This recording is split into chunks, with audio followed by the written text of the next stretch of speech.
Free agency is approaching and the Texans' options are increasing. Should they be looking to upgrade? Plus, Dalton Schultz gets headline porn. Not even the worst thing he said about the Cowboys. Yeah, the worst thing he said actually was said to me. Plus, Saquon Barkley. If you were a Texans fan hoping that the Texans would get him, you've got some company. Let's go inside the locker room. Yeah. Yeah. It's the locker room on YouTube. You know what it is. Let's get it. Hey, locker room. Yeah, we in the locker room. Texas talk. Yeah, you know what we about to do. Localize every angle's what we really do. Boy, is business ever picking up. My goodness. So much going on, such little time. Seems like it's something new every other day. And we are approaching one of the most crucial, exciting off-season / free agency periods in the history of the Houston Texans franchise. You can hear me Monday through Friday, 10 to 2 Central, Sports Radio 610, and the Odyssey app. My name is Landry Locker. You can see me in the locker room. Going to bring on special guest Cody Stutes to cuss and discuss everything going on here. Be sure to subscribe, like, right along. And we're going to jump right into it right off the top.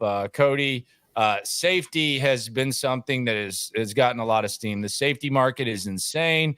It almost feels like safeties are becoming the new running backs, where it's a crowded market. It seems like the first time that a team has to make a financial decision, they go to their high dollar safety. And it's also kind of a relatively awkward position for the Texans because you have Jalen Petrie, who people had high hopes for last season. He had a bad year last year. I mean, there's no other way to put it.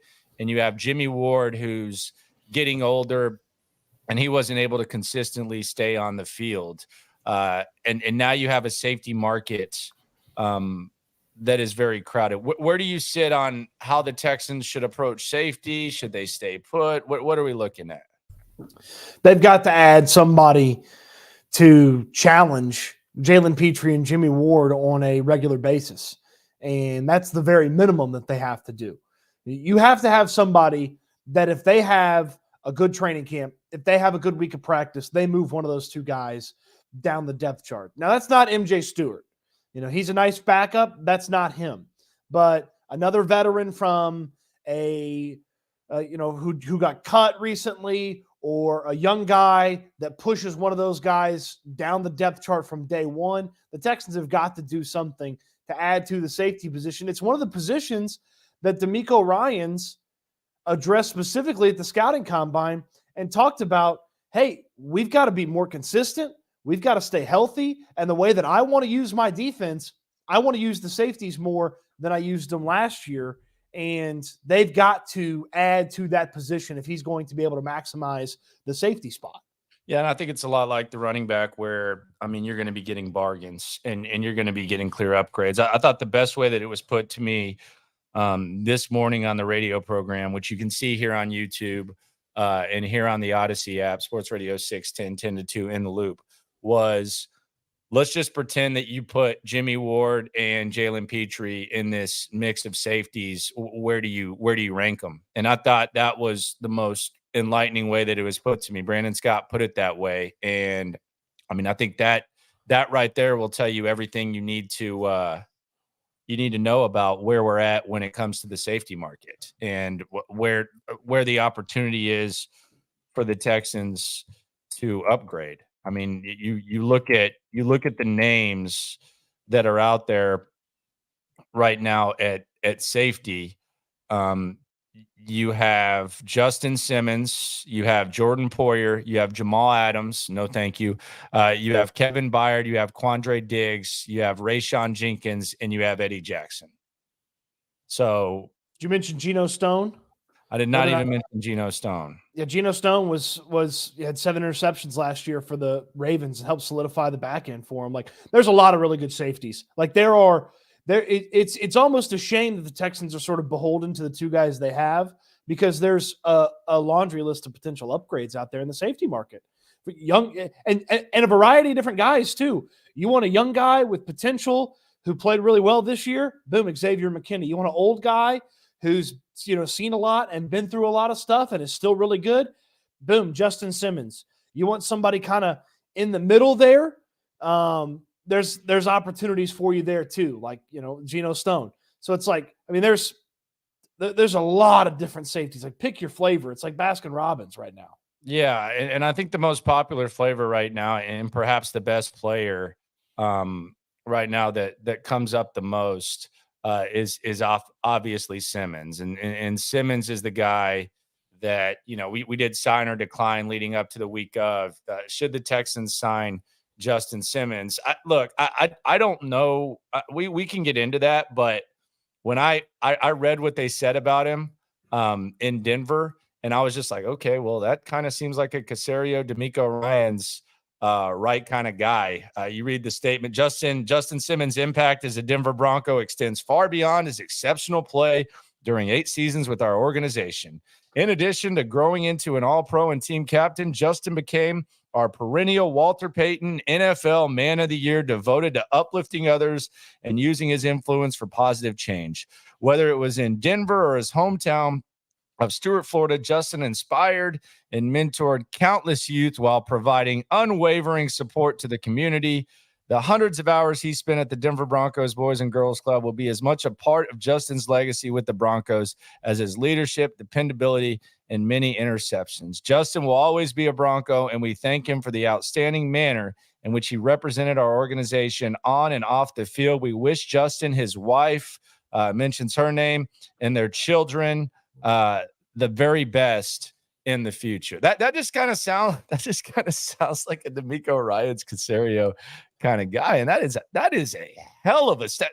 All the players ain't getting those types of statements. Like, I've seen a lot of people cut. I haven't seen anything like that. It's really important to understand Justin Simmons is a free agent because the Denver Broncos screwed up the Russell Wilson thing, have a screwed up cap situation, and have to hit reset on their franchise. He's not a free agent because he can't play football anymore. He's a free agent because the Broncos are poorly run and have done a horrible job taking care of their money the past couple of years. And as you talked about it, you start making cuts, you start looking at the places you can make cuts, and safety ends up as one of them. That's why he's available. It's the Broncos' fault. It's not Justin Simmons' fault. Like some of these other guys that are available that get cut and stuff like that, some of it's partially their fault. But this guy's a 4-time second-team All-Pro, including this past year, 2-time Pro Bowler, including this past year, most interceptions in football since he got into the league, most interceptions in football over the past 5 years. Like, he is a certified stud right now, and he's a free agent.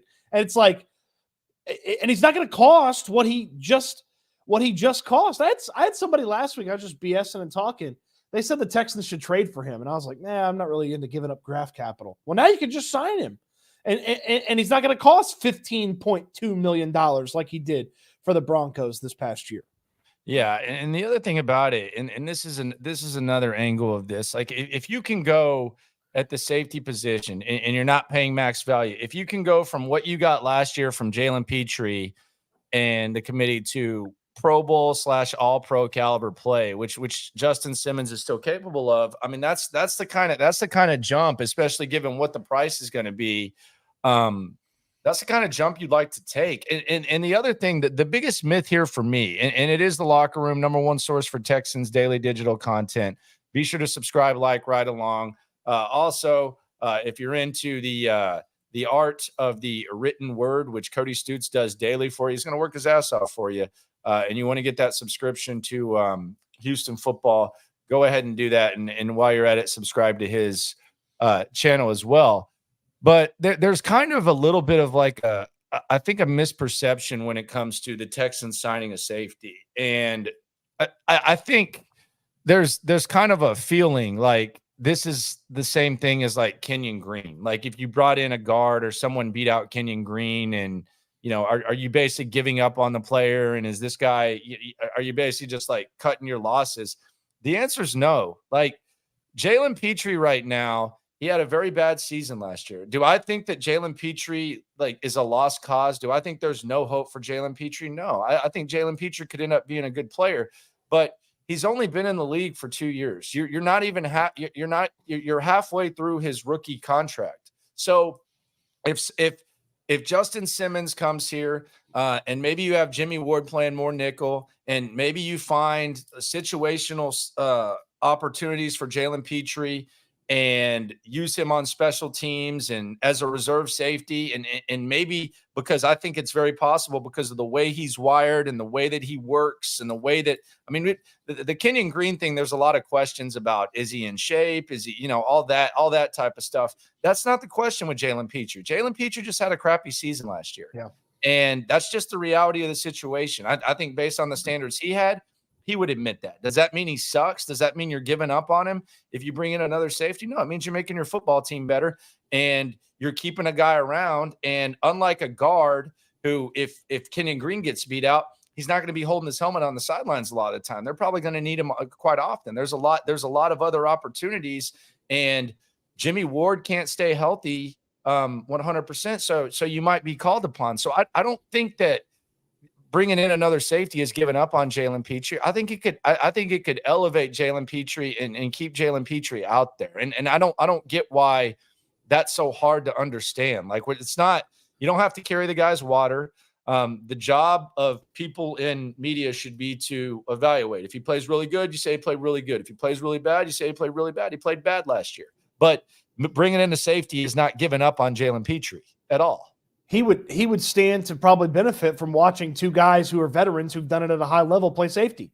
It's standing on the sidelines and watching Jimmy Ward and Justin Simmons go to work at the safety spot would probably be extremely beneficial to him. And you mentioned the Jimmy Ward, slot corner setup that you can do sometimes. Well, if you drop Jimmy Ward down into the slot to defend somebody, you can put Jalen Petrie right back on the field there with Justin Simmons. And I mean, Simmons can help make him right on occasion. You don't have to just – it's not like there's only two safeties that are the only ones that play. There's only a handful of positions that don't come off the field. Typically, it's your best cornerback, it's your offensive line, and your quarterback. Everybody else rotates. So, you still need that body. And putting him in the depth position behind Ward and Simmons, or Ward and another free agent safety, it makes your depth stronger, and it gives you the potential that long-term he turns into a nicer player than he has been in 2023. Yeah. And I don't think Jalen Petrie can't play football. I think he's going to be in the NFL for a while, but do I think that Jalen Petrie is going to be a top end safety? I don't know. I mean, he's got to bounce back this year, and you figure it out. And even if he doesn't bounce back this year, you have another year of him and you figure it out. It's not a give up situation with Jalen Petrie at all. I heard Clint Sterner going on a rant today, and I thought it was really funny. I thought it was actually really good. I'm going to play it on the show tomorrow. But he's talking basically about the same things, like where Jalen Petrie's he's a football player. He can figure it out, blah, blah, blah. And his argument was, if Tavier, you know how Clint talks, if Tavier Thomas can find a role on this football team, then they can find a place for Jalen Petrie. Well, he's not wrong about that. So that was basically his role. But yeah, I don't think it's given up on Jalen Petrie at all. I don't think it means that at all. It is the Locker Room #1 source for Texans digital content. We're talking about what the Texans could, would, should do at safety. We've been talking a lot about running back as we continue to go through the news of the day in anticipation of a big week of free agency.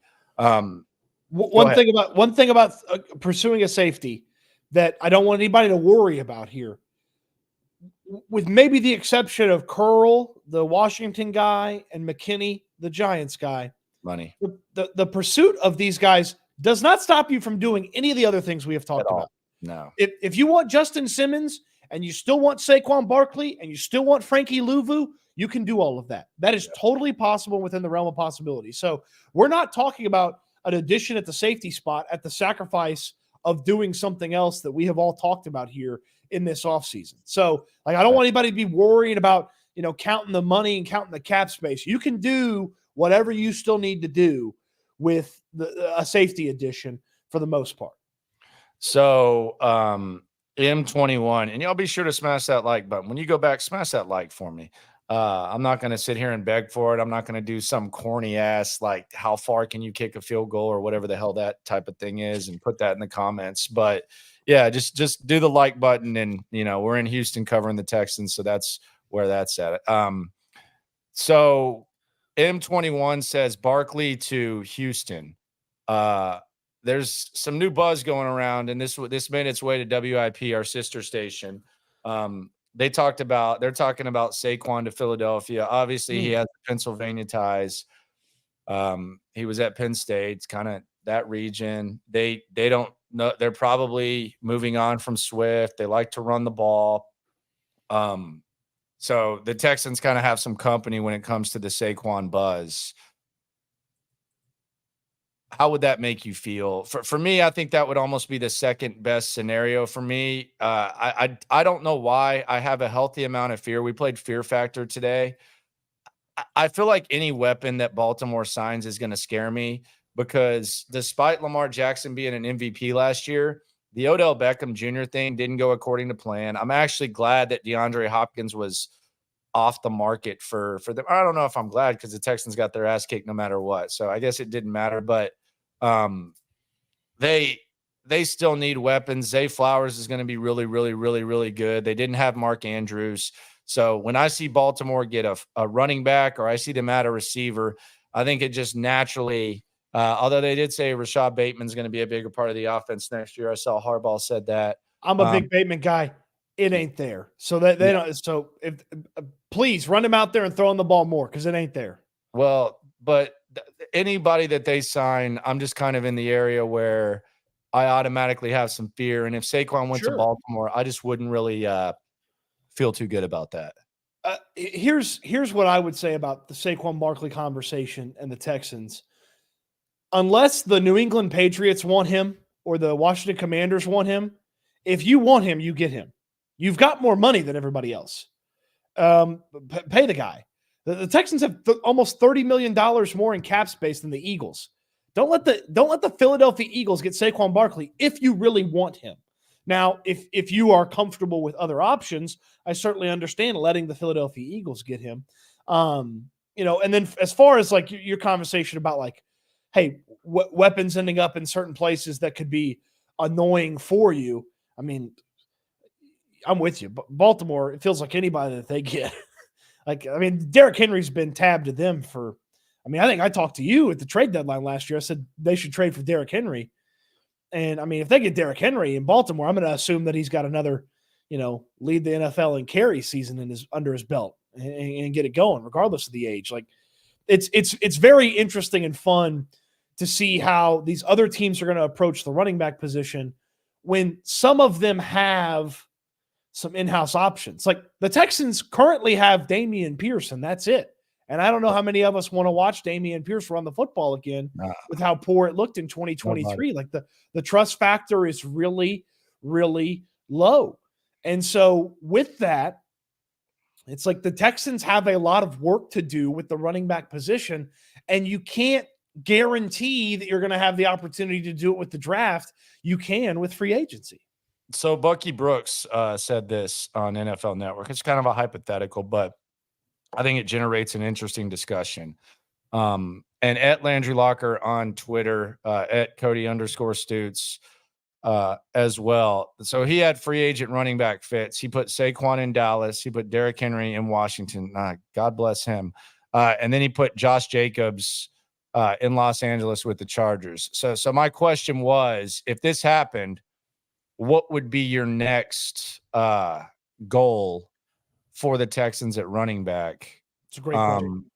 And there was a lot of responses to that. James Roy said Singletary and Swift or Pollard. Mike said draft one in the second. I don't know about all that in this draft. You don't want to do that. Someone said I would be disappointed in Caserio. Motor and draft Jonathan Brooks. I don't know if you want that.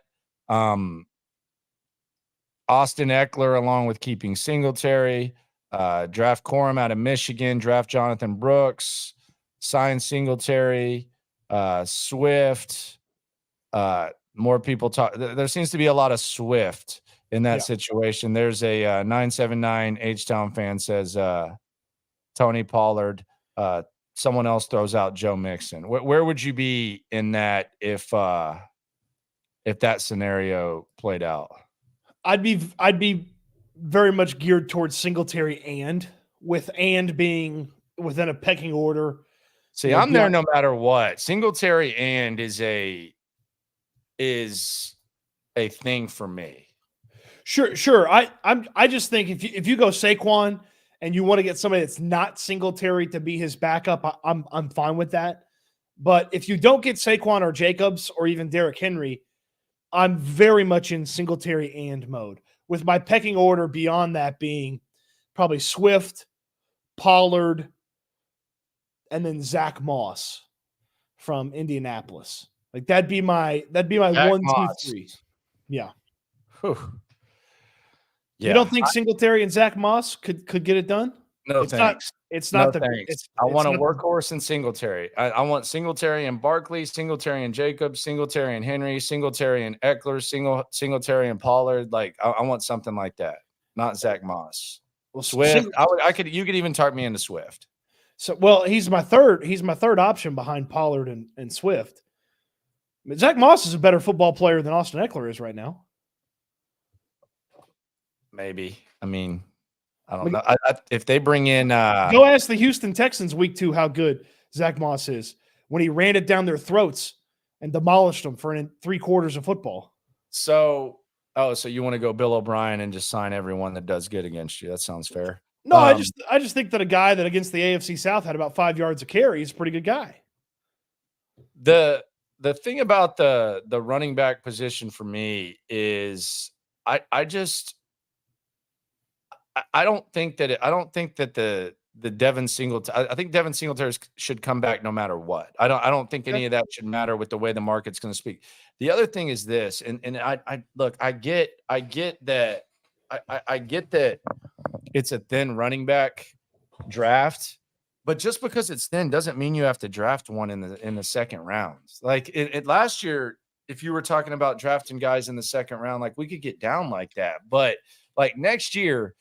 Like just because there's not good quarterbacks, like would you want to draft Quinn Ewers or something like that, like number 10 overall? And we'll see how he looks this year. But Jonathan Brooks in the second round doesn't make sense. Like you can tell me how good he is. I've watched the kid his entire time at Texas. Here's the reality, and maybe this is just too much. I don't even know that he gets the most carries next year after Baxter has an offseason and Jaden Blue. And I'm not just trying to list Texas players. I'm just saying like. If you think that Jonathan Brooks, along with Devin Singletary, is going to solve your running problems, I think you're setting yourself up for failure, and you're kind of getting lost in the sauce. Yeah, there's been Brooks is not going to be able to help you right away. By the way, he doth protest too much about being ready for training camp. He swears up and down he's going to be ready to go July 1st, July 1st, July 1st. And it's like, this guy's coming off a major knee injury that happened in the middle of last season. I don't know that he is ready to help you as much as he can in 2024. So that to me feels like a luxury pick for a team that doesn't have to have him this year. Like you need help at the running back spot, and free agency is the way to do it. This is a weak running back class. You may not have one in day one. You might not have one to the latter part of the second round before they even come off the board.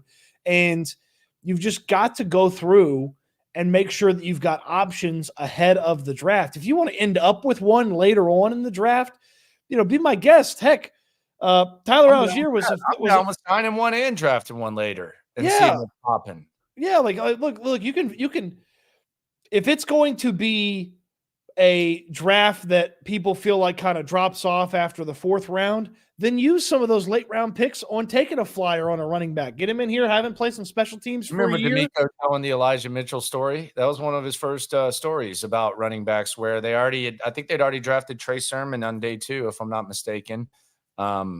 And they decided, hey, let's go with Elijah Mitchell. So he knows about the value. He knows what the deal is. They know how important the damn running back position is. So stop this committee stuff. Stop this Singletary and draft someone in a weak running back class. Let's cut that out. So Dalton Schultz kind of broke the internet today. He was on McAfee yesterday.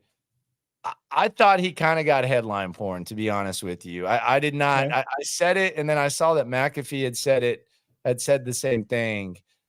Like when he described the zoo, he was talking about the actual scene. And if you've ever been to the Cowboys practice facility, it's in a badass bar and restaurant area. I strongly recommend it. If you ever just want to go bar hopping and do your thing, you can walk to the practice facility, you can take a tour, and as you take that tour, you walk by them lifting weights, you walk by the practice field, much like a zoo. I went to the zoo on Sunday.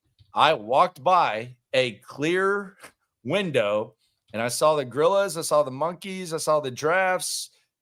That's what he was describing it as being like a zoo. He wasn't using it figuratively. He was using the term literally. And then he was just talking about the different vibe in Houston. I don't think Dalton Schultz has like beef in Dallas. And I think it's crazy. My man's just sitting around trying to play video games, and he got freaking headline porn to where it was a topic on all the ESPN shows today. I knew exactly what he meant, and I totally understood it. I don't know how anybody could take that out of context. I mean, do the Texans allow you to walk through the weight room? No, they don't. They also don't have this beautiful, glorious, palace of a weight room to show off and showcase to people, which, by the way, if you do want to go try to peer into the weight room, you can see it from Kirby.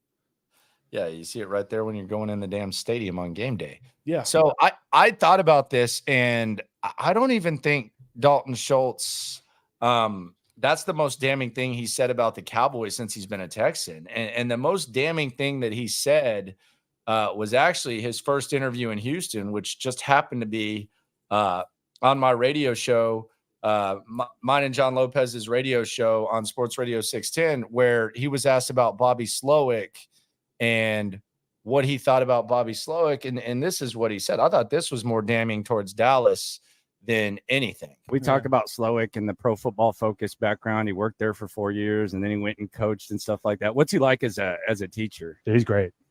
Is he a boring teacher? Is he like a Stanford honors class teacher? He's actually funny as hell. I don't know what Stanford honors classes are like, so I don't know what I'm talking about. Yeah, come sit in one. They're free. You can opt them. My head would explode. Were you in honors classes there? Honors? No. Okay, I was just checking. I wasn't honors classes. Listen, I'm geeky, but I'm not that. Okay. Geeky. Okay. There's a difference. Yeah.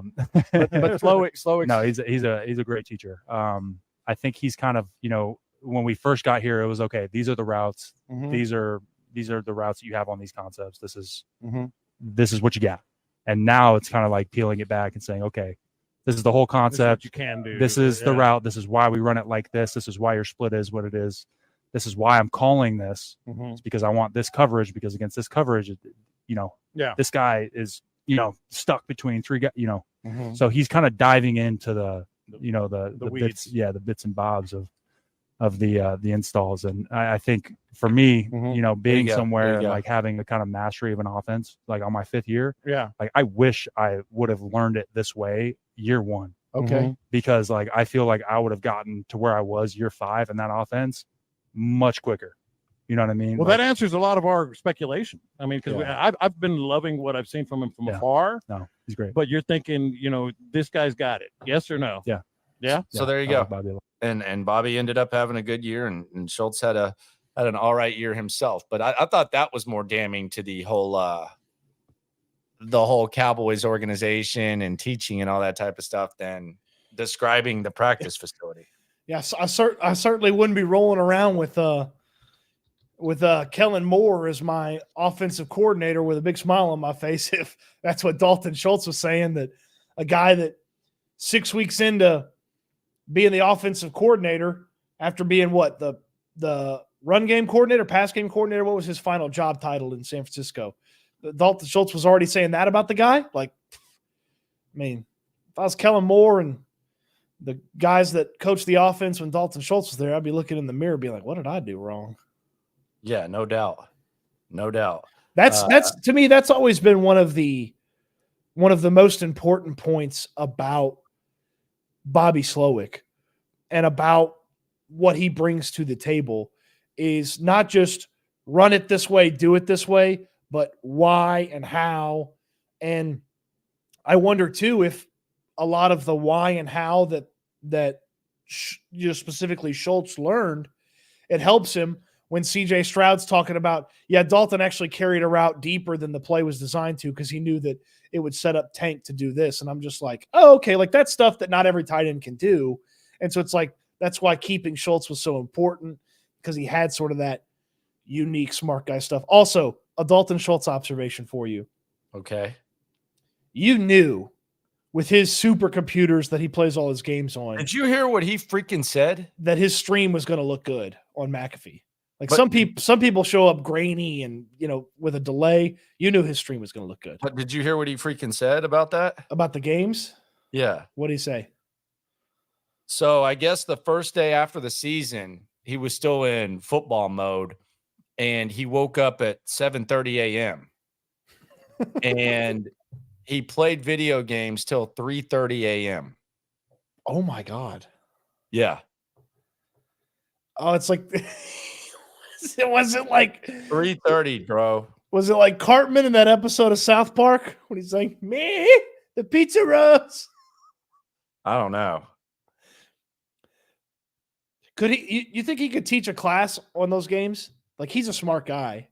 Like, you think he could like teach people how to play them? I don't know. Because you're bad at video games. I think Dalton Schultz teaching you how to play video games would be hilarious. What? You're bad at video games. I don't play video games. Yeah, that's the point. Yeah, I used to be good and I stopped. I don't play video games. What do you play? Well, I don't play a lot of video games anymore, but just saying, I think it'd be funny if Dalton Schultz taught you how to play one of his video games. That'd be a funny watch. So, what about this wide receiver market? What do you think about the wide receiver free agents market? Where are we at there? I feel like there's a strong chance they add a Noah Brown-esque player. And also add, like, what is that though? Do we know? Just out of nowhere. What I mean is like a player who's going to make who's got a 1-year deal, who makes less than $3 million, and is not expected to do much, but has a discernible skill that they've identified that they feel like they can exploit. But I would say this: I thought they're going to add a Noah Brown level player, 1 year, $3 million for somebody. And I hope that guy gets beat out in camp and they got to eat the money. But by virtue of somebody got better, the depth has improved that they currently have, they draft somebody. I do not see them shopping for anything of note when it comes to wide receivers in free agency. Now, there could be a situation where the market kind of speaks, though, and they revisit it, much like what we previously mentioned, Schultz, where that happens. Seth Payne and Sean Pendergast brought up an interesting name, and I mean, they did a decent sales pitch, but I want to get your thoughts on this name, and it's someone who's somewhat familiar with the system, can block. Tyler Boyd. God, they love them some Tyler Boyd. Here was their breakdown of Tyler Boyd. Can line up in the slot, but is a big body, so like or a bigger body by slot standards, and he's willing to run block. So that checks off that box. Okay, willing to be physical, even though he's a slot receiver.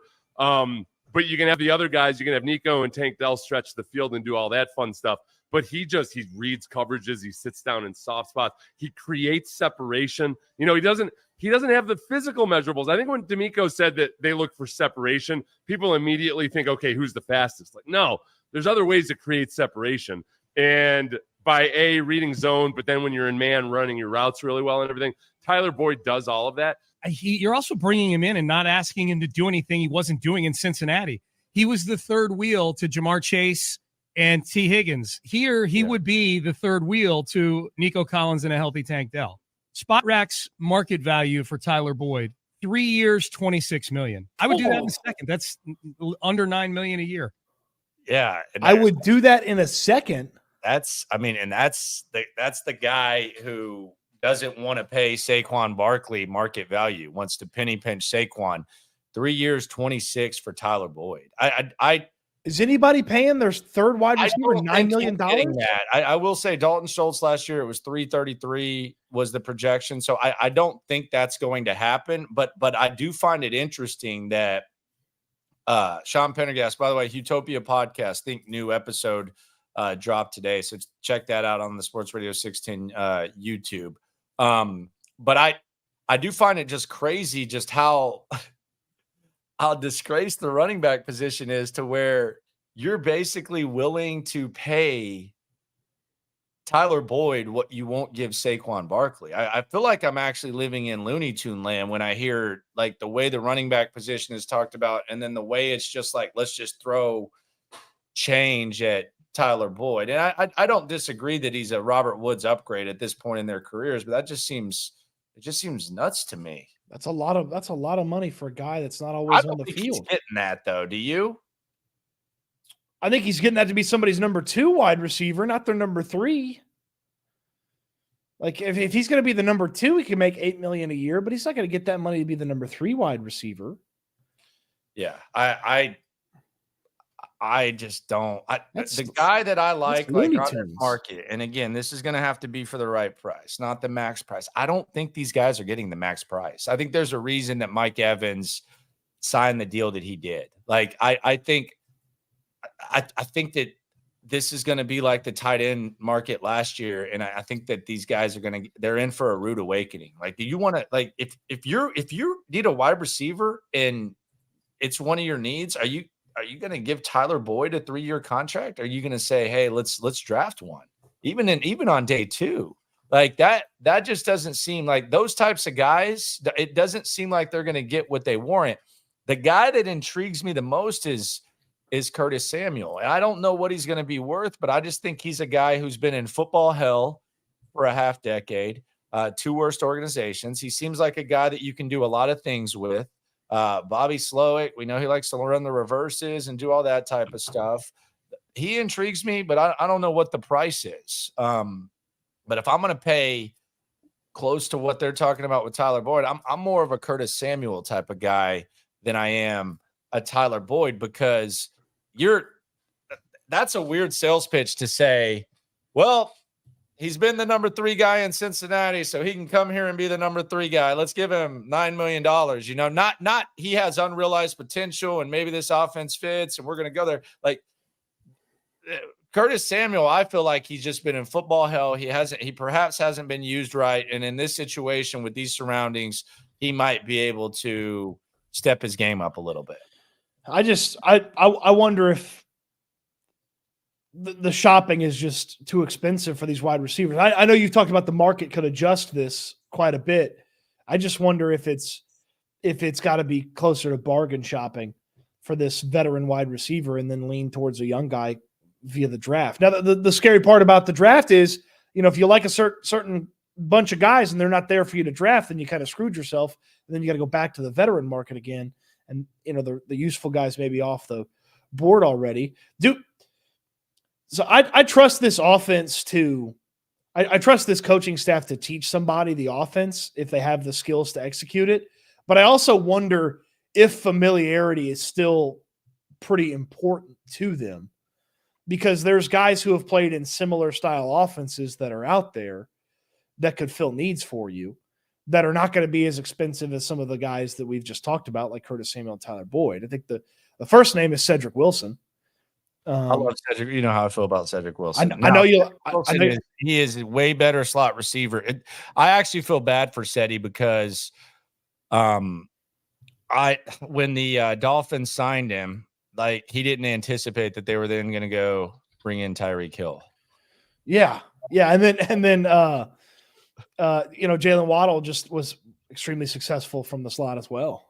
So it's like, you know, like I think there are names that are intriguing enough to bargain shop and hope that you fill that in with a solid rookie. And then look, if they go chase a couple of veterans and draft somebody, that tells us everything we need to know about Xavier Hutchinson and John Mechie. Those guys are fighting for their lives come July. So this is the thing that has just been driving me nuts with the way we talk about players sometimes. So Space Age says that Samuel gets hurt too much. I know he had the really bad injury in 2021, in which he missed 12 games. But let's listen to the 3 seasons before that, and then the 2 seasons since. 2018, 13 out of 16 games played. 2019, 16 out of 16 games played. 2020, 15 out of 16 games played. 2022, after the missing 12, 17 out of 17 games played. 2023, 16 out of 17 games played. Like, what the hell do you want? Like, I mean, these guys have like one injury, and it's like this guy gets this guy gets hurt all the time. I mean, what are we doing here? Yeah, I mean, you're looking for 17 across the board. Like, that's tough. Pretty much nobody does that. H-Town Swarm likes Xavier Worthy. Look, I don't like Xavier Worthy in the first round. I think he might go there because of the 40. I don't like Xavier Worthy in the first round. I like Adonai Mitchell. I like Franklin perhaps, but I don't like Xavier Worthy in the first round. I'm not in love with wide receiver at 23.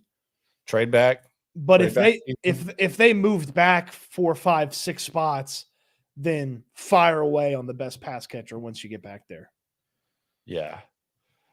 I'm intrigued by the wide receiver market. For sure. So go ahead. This is probably and I'll admit I can become a prisoner of a draft class. This is the most in love with a wide receiver group that I have ever been when it comes to the draft. Like there are 15 dudes that I feel like could help the Texans in a variety of spots. First rounders, second rounders, third rounders, mid-late guys. Like there are so many wide receivers that I feel like could help the Texans in a variety of ways. Some guys could play right away. Some guys would need a little bit of seasoning, but like so many dudes. And so it's hard for me to see some sort of, $9 million Tyler Boyd investment when there's 20 wide receivers that you might want to draft in a variety of different spots. All right. We now have an update. We interrupt this program for a live update of the Texans offseason free agency signing scoreboard. Ian Rappaport still tied with DJ Bieniemy at 1-1. Rappaport for his Schultz report, DJ Bieniemy for the Fairbairn report. We will keep you posted on the latest activity here, but this is the media type scoreboard. Ian Rappaport at 1, DJ Bieniemy at 1. So this is just for free agent signings. First one to tweet it gets it, man. That's okay. First one to tweet it gets it. I'm not saying that means that they had it first. I'm just saying that's the rules. First one to tweet it gets it. Just like them's the rules. And you can check the timestamps online, so it's easy to tell who the first one is. Yep. Are we gonna keep a scoreboard for official visits from draft prospects? No, I don't care about that. All right. Well, somebody might be on the scoreboard pretty soon. Oh, okay. You want to tell us, or you just want to keep it to yourself, or what? I'm just saying somebody might be on the scoreboard pretty soon. What position? Are we talking offense, defense? What are we talking? Defense. Oh, okay. And I remember who one of the first visits was last year. Oh, you're talking about Will Anderson? Mm-hmm. So Byron Murphy, when's he coming through? I can't confirm or deny. When's Byron Murphy coming through? I can't confirm or deny who's visiting. When's that coming through? When's he coming? I'm not gonna do hot or cold or anything like that, but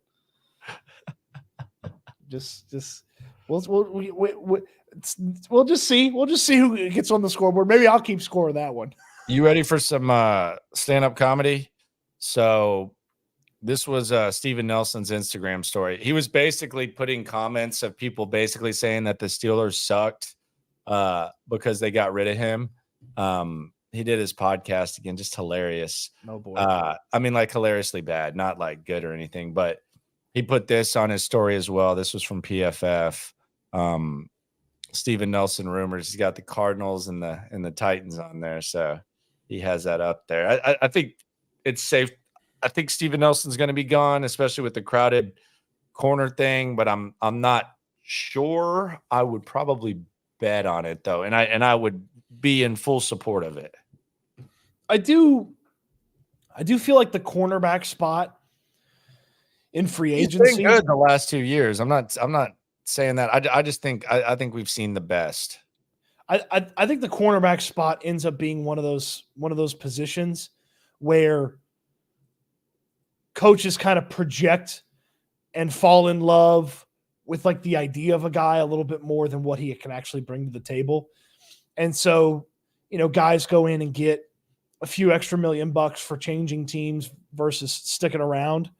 And, people kind of fall in love with what they could do, and then it doesn't really kind of pan out for them. I mean, it feels pretty rare for mid-level corners changing teams to have big impacts. I mean, Nelson having an impact that he did a couple of years ago when he changed teams was a pretty large surprise across the NFL. So like him changing teams again and having another impact would be a pretty big surprise. My man did a whole episode about his time in Pittsburgh. Did they screw him or something? I don't know, but he did a whole episode about his time in Pittsburgh. Look, I'll pay this for mind. He had Darius Slay on, and that was like the one where they had I think that they broke 1K for the first time. Really, I think they broke 1K the one time when he like talked about the Caserio thing, because I think a few Texans fans went in there because Crumpy. Shout out to John Crumpler, threw it out there. But yeah, he's doing like a whole episode on his time in Pittsburgh. He treats Pittsburgh like Barkley treats the Rockets. It's like he was there for 2 seasons. How bad could it have been? I don't know if he says it's bad or not. I have no idea. It's just kind of. The Steelers, at Nelson's request, terminated his contract. That's what the Wikipedia says. Okay, so there you go. So he wanted out of there too. I want him in Tennessee, man, badly. You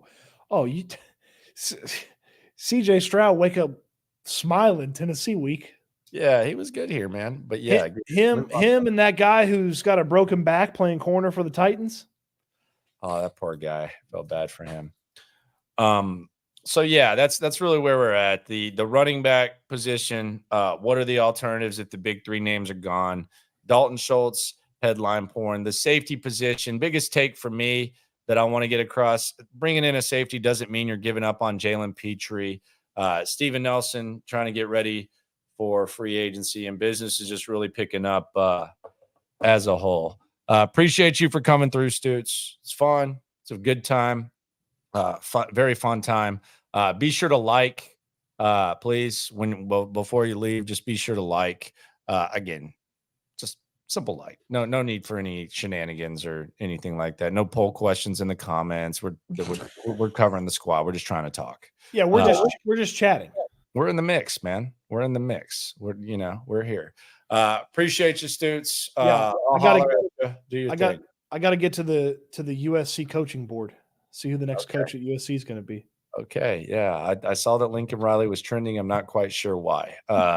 I'm actually really curious about what happened to him, so I'm going to check that out. Appreciate you for rolling through, man. Yeah, absolutely, anytime. Houston football. Throw in the Google machine. Houston football. Cody Stoots. You'll find it. Best money you'll spend, I promise you. Journalism's dying in a lot of places. It's better than the Chronicle. It's better than the Athletic. And I promise you, he's working his ass off every day to bring you content. It's not give or take. Appreciate y'all for coming through. Free agency's getting fun. Be sure to subscribe, like, ride along. It is the Locker Room. Always remember, I'm going to be on tomorrow, 10 a.m. But when it comes to this Texan stuff, we're all in it together. Thanks for coming through. We in the locker room, Texas talk, yeah, you know what we about to do. Localize every angle's what we really do. We the source, we the pulse of the city too. Landlock, got the game in the headlock. Localize every time, can't stop, won't stop. Yeah, we top 2 and we not 2. Plugged in daily digital on YouTube. We got taste for days, opinions to give, we got takeaways. If it's up, then it's up. We number 1. You don't need to try your luck. Locker room, yeah, we in the locker room. Texas talk, yeah, you know what we about to do. Localize every angle's what we really do. We the source, we the pulse of the city too.